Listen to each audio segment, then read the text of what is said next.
ele quisesse chegar na face da terra, começar a pregar para a conversão das pessoas, as pessoas se converteriam.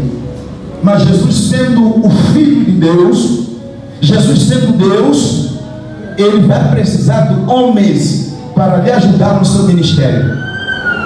Por isso eu e você precisamos de pessoas. Não existe nenhuma empresa que trabalha sozinho. Ao mesmo tempo você é o RH, ao mesmo tempo você é trabalhador, ao mesmo tempo você é faxineiro, ao mesmo tempo você é o dono da empresa. Essa empresa não vai crescer. E por isso a maioria que tem essa sabedoria, eles recrutam pessoas para as suas empresas. A pessoa te paga pelo tempo, ele fica em casa, a empresa dele caminha bem. Existe pessoa que nem precisa na empresa, ele fica em casa a controlar a empresa, a caminhar normalmente. Depois de 30 dias ele só faz somatório, recebe relatório e a empresa cresce sem estar lá. Não, os que têm esse conhecimento, isso só não parte de Jesus Cristo. Pode ser até que aquilo que Jesus disse que os filhos do mundo são mais espertos do que os filhos do reino de Deus. Porque aqui no reino de Deus nós encontramos muita gente com ego, muita gente orgulhosa, que não gostam de trabalhar com os outros, se acham de autossuficiente. Eu não quero estar falando, não dependo. Existe, sabia que existe pessoas que não dependem de pastor?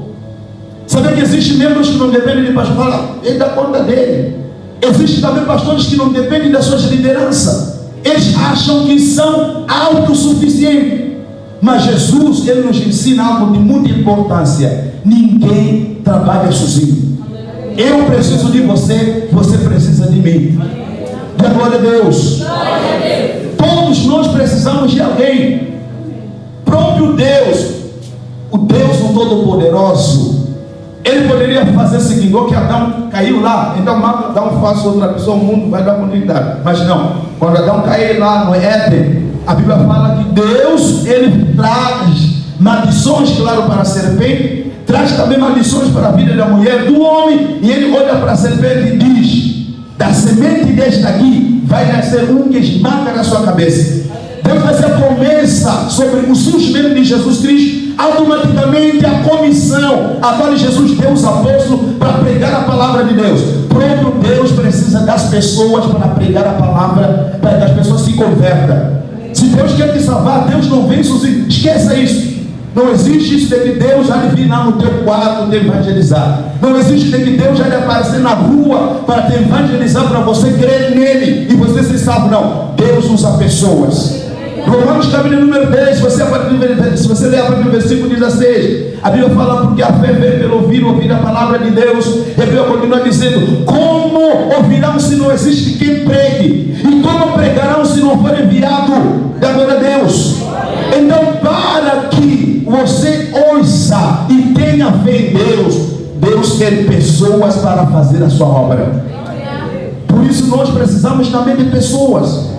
Você precisa de pessoas, eu preciso de pessoas. E Jesus está recrutando as pessoas para seu ministério. E chama Mateus. A Bíblia fala que naquele dia Jesus entra até a casa de Mateus. Só que quando Jesus entra na casa de Mateus, os fariseus então daquela época, os religiosos daquela época, os homens que tratavam das coisas sagradas daquela época, começaram a lançar críticas a Jesus, dizendo que este homem não é santo. Este homem não é filho de Deus, porque se fosse santo, se fosse filho de Deus, saberia que casa ele está a entrar. Este homem é pecador. Este homem, essa casa onde Jesus entra, esse homem não presta. Esse homem aqui não serve para nada. E Jesus toma a dor de Mateus. Está escrito em Mateus 9, versículo 9. Jesus diz: não necessita de médicos sãos, mas os enfermos que precisam de médico. Glória. Jesus não olha apenas para Mateus. Mateus não tinha nenhuma enfermidade física, mas Jesus, quando fala que não necessita de médico, os sãos, mas os enfermos, Jesus estava olhando para Mateus. Ok, você fala que é pecador, e daí ele precisa ser tratado. Jesus é médico dos médicos, não somente no sentido físico, mas também no sentido espiritual. Se você estiver doente espiritualmente, ele está aqui nessa tarde e vai te curar. Se você tiver como enfermidade espiritual, não falo de doença de ficar fraco no mundo espiritual, eu falo do pecado. Pecado é que Jesus disse que não necessita de médico, os sãos, mas os enfermos. É o pecado que Jesus está preparado por uma enfermidade. E agora Deus,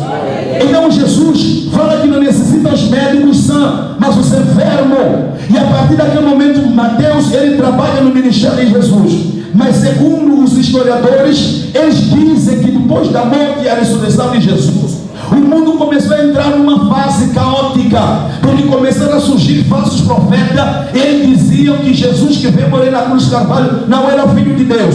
E isso está entre os judeus até hoje. Eles não acreditam que Jesus é Filho de Deus. Então essa heresia, essa mentira continua a prevalecer. Até hoje sabia que existem pessoas que não acreditam que Jesus é Filho de Deus. Até aqui em Moçambique, muçulmanos, por exemplo, eles não acreditam que Jesus é Filho de Deus. Muçulmanos não acreditam que Jesus morreu na cruz de Carvalho. Muçulmanos não acreditam que Jesus faz parte da descendência de Abraão. Da glória a Deus. E Mateus, querendo esclarecer que Jesus era Filho de Deus, ele pega uma caneta, ele escreve esse livro de Mateus. Ele começa a escrever Mateus capítulo número 1. Se você ler Mateus capítulo número 1, Mateus ele vai falar exatamente sobre a genealogia de Jesus Cristo. Mateus capítulo 1, Mateus ele vai se dedicar a falar da genealogia de Jesus Cristo. E dessa genealogia é composto por 3 partes. A primeira parte, a genealogia, ou seja, a genealogia de Jesus, ela é acompanhada pelas 14 gerações. E essas 14 gerações divididas em três partes. A primeira parte, o primeiro trecho, começa a falar que, começando de Abraão até Davi, passaram 14 gerações. E de Salomão até departamento da Babilônia, passaram 14 gerações. E de departamento da Babilônia, no tempo de Jeconia, até o nascimento de Jesus Cristo, passaram 14 gerações. Por que Mateus se dedica tanto a escrever sobre a genealogia? Porque se você ler o livro de Neemias, assim como o livro de Esdras, você vai perceber que sempre que o povo judeu ele ia preso, ia aprisionado em outras nações, quando eles voltavam para a sua terra, existem pessoas que se infiltravam em genealogia, existem pessoas que se infiltravam entre os judeus. Eles diziam que eram judeus, mas na verdade não eram judeus. Eles diziam que era povo de Deus, mas na verdade não era povo de Deus, porque eles apreciavam como o Deus de Israel manifestava seu poder, como os deuses deles de prata, de ouro, de ferro, de barro, eles não faziam nenhum efeito. Lembra através do texto de 1 Reis, que conta exatamente a história do profeta Elias, que a Bíblia fala que houve naquele dia que Jezabel mandou matar os homens de Deus, e ele tinha ficado, e os profetas de Baal passaram todo dia a clamar, e não houve nenhuma voz que Baal respondeu. E nessa época Elias vai clamar ao Deus de Israel, e Deus de Israel em poucos minutos respondeu com fogo no altar.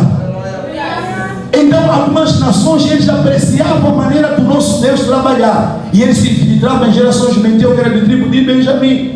Só que eu não tenho tempo para te provar isso agora, para ler Neemias e livro de Esdras, te provar, mas não tenho tempo. Só vou acabar todo o meu tempo aqui fazendo a introdução. Então ele se infiltrava. Então o que Mateus está fazendo no capítulo número 1, ele está contando da genealogia, que Jesus Cristo ele não aparece do nada. Se ele é da tribo de Judá, é porque ele é descendência de Abraão. Ele é descendência de Isaac. Ele é descendência de Jacó. Porque através de Jacó surgiram as 12 tribos de Israel. Da glória a Deus. Então Mateus prova que sim, Jesus é da genealogia de filhos de Deus. Da glória a Deus. É da genealogia de Abraão. É o filho de Abraão. É o filho de Davi. É o filho de Deus. Mateus também vai se dedicar a escrever capítulo número 2. Se você ler Mateus capítulo número 2, Mateus dedica-se exatamente a escrever sobre o nascimento de Jesus Cristo. Por que Mateus se foca tanto no nascimento de Jesus? Porque, meus irmãos, em todas as nações da terra, mesmo aqui em Moçambique, quando nasce um filho de um famoso, as pessoas tiram foto, postam no Instagram, as pessoas colocam no YouTube, as pessoas fazem festa, comemoram, falam, nasceu um filho de alguém famoso. Então naquela época nunca tinha acontecido o seguinte, que quando um filho de alguém nascesse, seja o filho do rei, não acontecia de forma seguinte, que a terra se abalava e também o céu se abalava. Glória a Deus. Porque a Bíblia fala que no dia que Jesus nasce, os magos foram até na casa do Herodes, perguntar onde havia de nascer aquele que era o rei dos judeus. E a Bíblia fala, meus irmãos, Herodes, por ouvir essas palavras, mandou matar todas as crianças. Não somente a terra estava em luto, não somente a terra estava em agitação, mas também a Bíblia fala que havia uns pastores naquela noite que estavam a apacentar as suas ovelhas, e por meio de apacentar as suas ovelhas, o céu se abriu, os anjos estavam a cantar Hosana, Hosana, Hosana, Hosana, bendito seja Deus, porque está nascendo na face da terra o Salvador do mundo. Aleluia.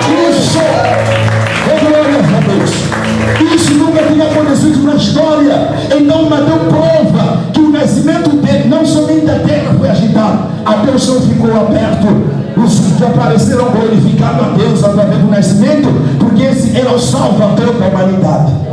Mateus também dedica-se a escrever capítulo 3. Capítulo 3, Mateus fala sobre o batismo de Jesus. Eu não vou levar tempo para falar do batismo, vou saltar para capítulo 4. O capítulo 4 é o mais importante, porque em capítulo 4, Mateus dedica-se a escrever sobre a tentação de Jesus Cristo. A tentação de Jesus Cristo. Por que Mateus se foca tanto? Porque a tentação não é um espírito maligno qualquer que vem tentar Jesus.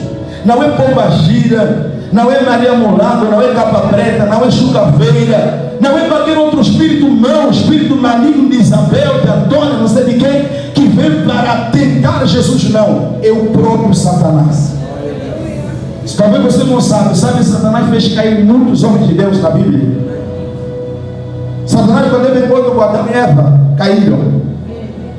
Satanás, quando veio encontro com Noé caiu. Satanás, quando teve encontro com Davi adulterou.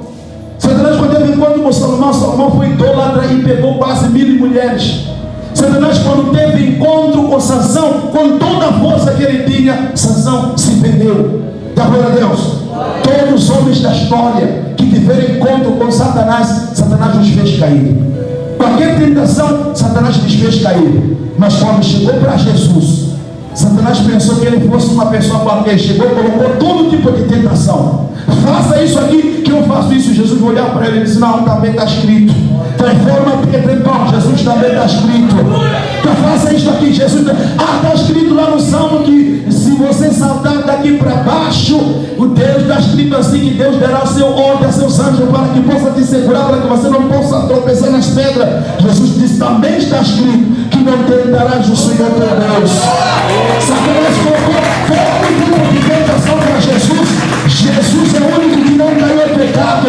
Satanás colocou todo tipo de tentação. Faça isso aqui, me adora. Eu vou te dar toda a fama do mundo. Todos os reinos vão te reconhecer. Todos os reinos vão te adorar. Todos os reinos vão fazer isso. Colocou toda a fama para Jesus.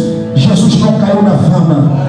Por mais que muitos pastores obreiros e alguns irmãos por aí não caíram na fama. Quer ser famoso, quer ser conhecido ao nível nacional, quer ser conhecido como o melhor pregador da igreja, quer ser conhecido, sei lá como, sei lá que Jesus foi tentado com a fama, ele não se deixou levar para a fama, né? Glória a Deus. Pode palmas bem alegre para o Senhor Jesus Cristo, aleluia.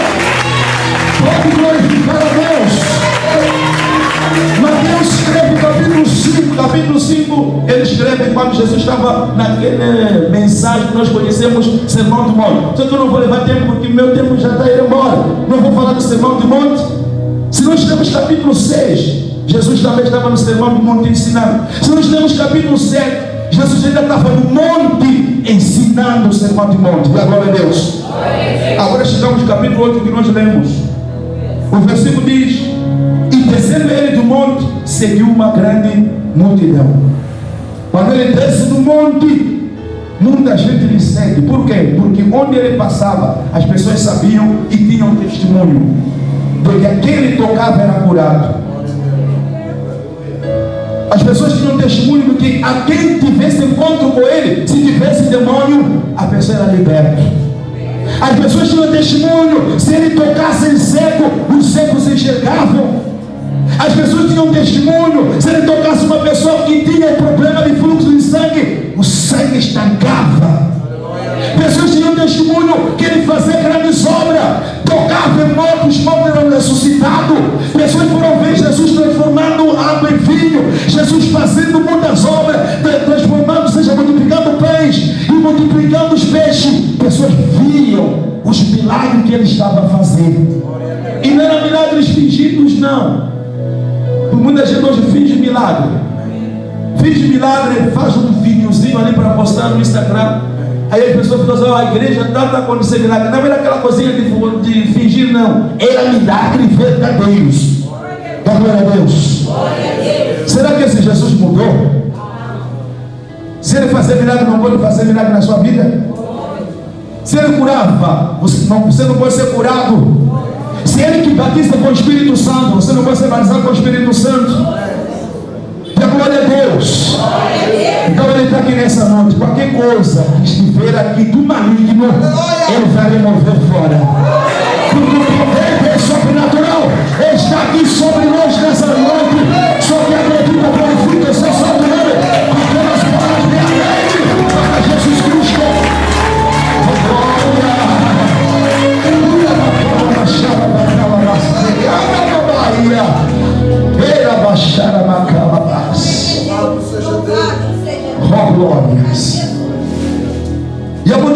via o que ele fazia, por isso o seguiam.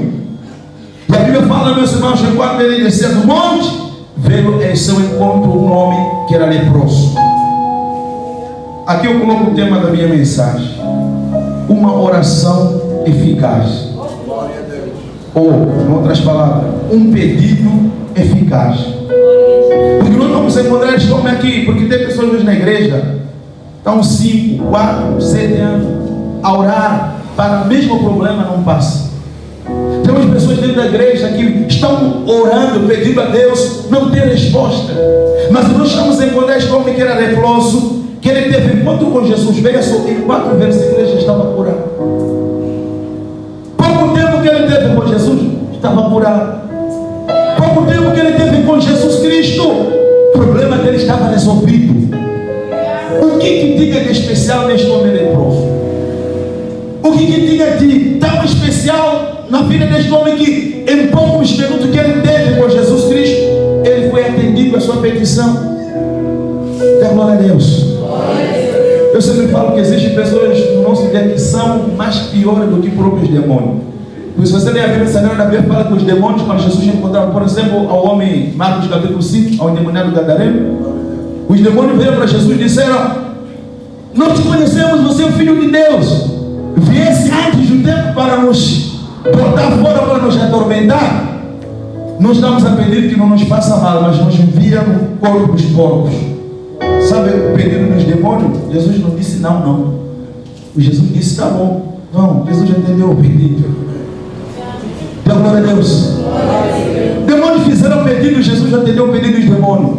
Quanto mais você que é filho de Deus, quanto mais você que é filha de Deus. Será que o que está errado de que tem que orar muito não ter resposta? O que está errado? Dê glória a Deus. Então este homem aqui nos ensina algumas lições. A Bíblia fala, meus irmãos, veja só o que ele fez. Abre a sua Bíblia, vamos ler junto. Abre a Bíblia. Isso, abre a Bíblia. Vamos aprender. Veja o que ele fez. Versículo de número 2. Pensando em curar. O que ele fez quando encontrou Jesus? Primeira coisa que ele fez é o adorar. Primeira coisa que ele fez é o adorar. Glória a Deus. Talvez muitas pessoas não sabem. Eu vou falar uma coisa aqui. E é assim: tem muita gente que não sabe o que é culto. Só a pessoa fala: eu vou para o culto. Aí você pergunta para ele: o que é culto? Ah, vou lá só no culto. É porque conheci a igreja tinha esse nome aí: vou no culto, então também estou nessa onda aí, vou no culto. Mas você pergunta para ele: o que é culto? A pessoa não sabe o que é culto. Mas eu vou te dar uma definição aqui para você saber o que é culto. Amém? Dá glória a Deus. Glória a Deus. Você pode entrar na internet, existem várias definições do que é culto, mas vou te dar a básica. O que é culto? Culto, a definição é essa: culto é o tempo e o espaço sagrado onde os que se anseiam por Deus se voltam a Ele com adoração, louvor e oração. Você não entendeu? Culto é um espaço e tempo sagrado. O tempo que nós estamos aqui é sagrado. Esse tempo aqui, meus irmãos, esse tempo de culto é sagrado. Tem pessoas que não respeitam esse tempo. É tempo de culto, tem pessoas que não estão no WhatsApp. Dentro da igreja, às vezes tem pessoas que fazem assim. Está no culto, está vendo, esse cara está demorando, tem que ir embora. Ele não sabe que o culto, o tempo que tem aqui é sagrado. Pessoa está no culto, mas está preocupado com outras coisas do mundo lá fora. Como está a minha casa? Como está o meu filho? E a pessoa se esquece que o tempo que a pessoa está aqui é sagrado.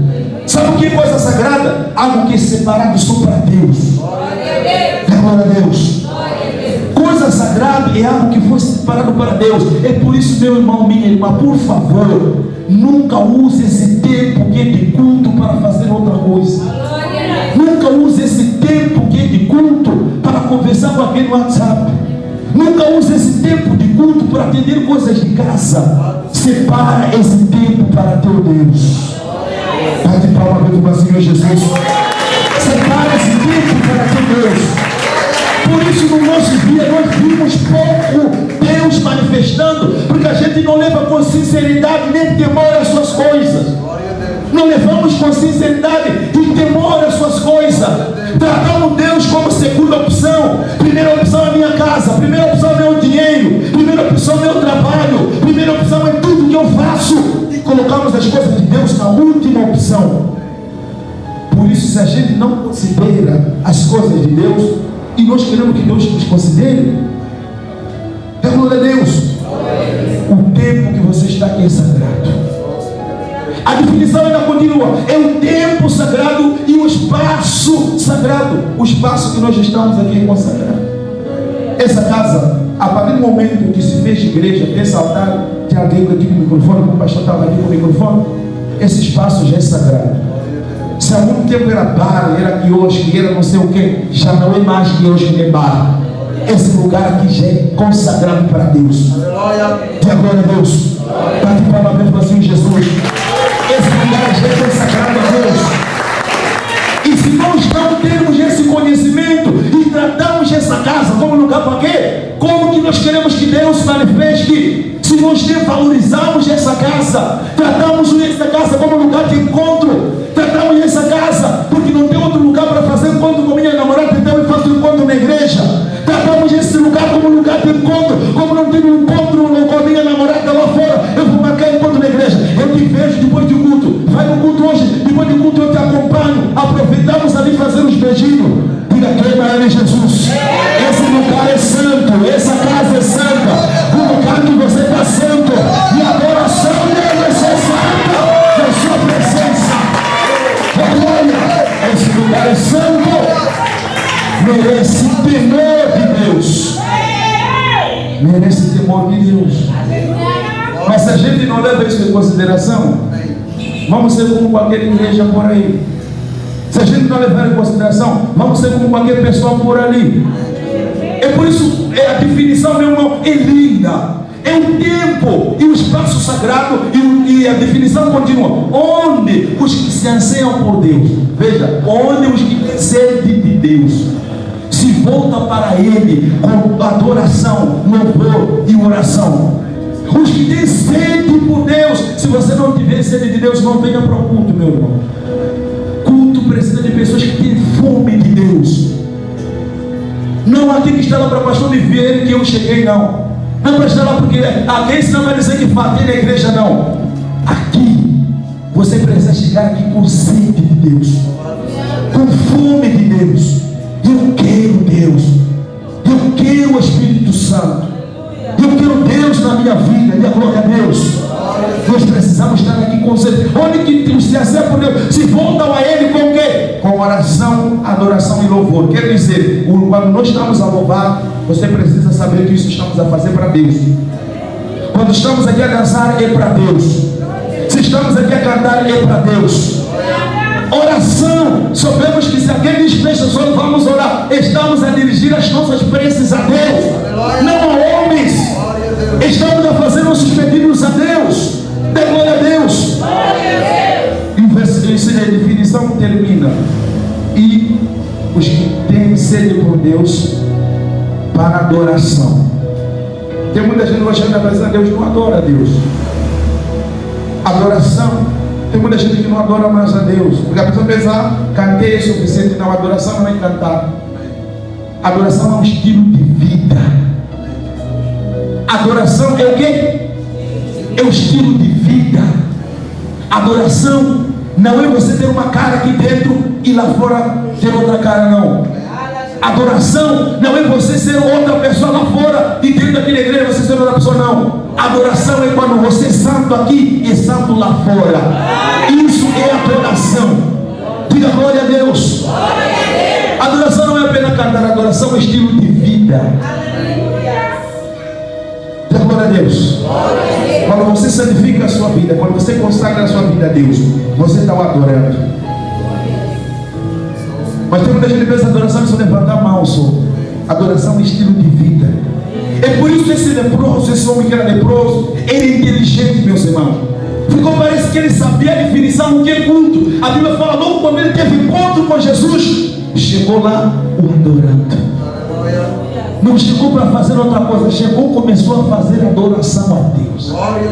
Começou a adorar. glória a Deus. Começou a lhe adorar.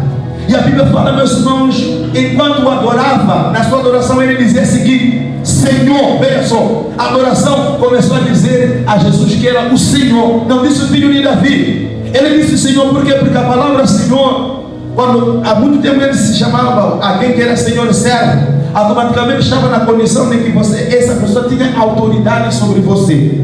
Adoração é quando você conhece que Deus tem autoridade sobre você. Adoração é quando você reconhece a Deus como o Senhor da sua vida. Adoração é quando você reconhece Deus como o dono de tudo que você possui. É o dono da sua casa, é o dono da sua família, é o dono da sua vida, é o dono da sua empresa, é o dono do seu trabalho, é o dono da sua faculdade. Isso é adoração. Ele começa a adorar, e o versículo diz, ele começa a dizer assim: Senhor, se o Senhor quiser, pode tornar-me limpo. Veja como ele é inteligente. Se o Senhor quiser, pode tornar-me limpo. Ele não chegou a começar já a exigir, cobrar, não. Ele disse: Senhor, se o Senhor quiser. E agora, Deus, por que ele fala se o Senhor quiser? Porque ele entendeu que a vontade de Deus é maior do que a sua vontade.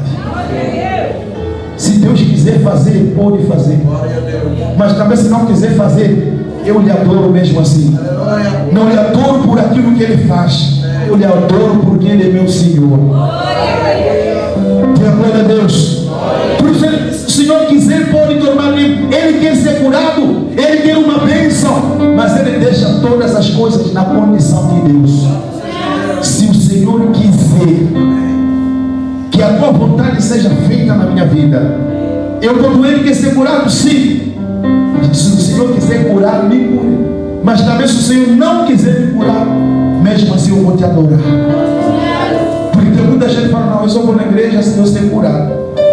Eu vou na igreja se uma porta de trabalho ser aberta. Eu vou na igreja se alguma coisa dá certo. Se alguma coisa dá errado, porque me evangelizaram que Jesus cura, salva. Eu estou na igreja, ainda continuo com a mesma doença que eu tinha no mundo. O que está acontecendo? Dá glória a Deus. Estou entendendo que por mais que eu chegue doente e quer ser curado, mas todavia seja só feita a sua vontade. A vontade de Deus precisa ser feita na nossa vida. Dá glória a Deus. Lembra de Romanos capítulo número 12, versículo de número 1. Rogo-vos, pois, irmãos, pela compaixão de Deus, que apresentei o vosso corpo em sacrifício vivo, santo e agradável a Deus, que é o vosso culto nacional. E não sede conformado com este mundo, mas sede transformado na renovação do vosso entendimento, para que experimenteis qual seja boa e perfeita, agradável a vontade de Deus. Quando nós não sabemos qual seja a boa e perfeita vontade de Deus, nós o glorificamos. Ele